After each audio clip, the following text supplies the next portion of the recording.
to'y kuni uxlab qolishadi deyishganda ishonmas edim. O'zimiz ham uxlab qoldik. Ertalab turishimiz bilan shoshilib tez fatalan dazmol qildim-da, mashinaga o'tirib salonga qarab yo'l oldik.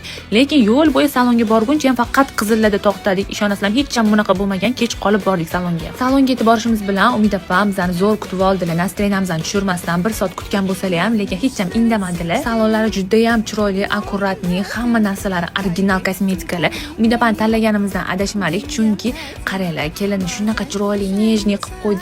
Meni ham eng asosiysi vaqtdan yutar ekansizlar. 2 soat ichida 1 soatdan ikkalamizni birpasda qilib tashladi. Qo'llari o'zi ham gul ekan. Men o'zimni bunaqa makiyajda hech ham ko'rmagan edim. Ko'zlarimni katta-katta qilib chiroyli qilib qo'ydilar. Risolat ham shunaqangi asal kelin bo'ldi. Hammaga obrazi yoqdi. To'y kuninglarda eng ishonchli salonchi qidirayotgan bo'lsanglar, Umida Latifovani yo'qotib qo'ymanglar. Profillariga qilgan meykaplariga 200 ball qo'yaman. Shunaqangi yoqdi o'zimga. Hamma maqtadi.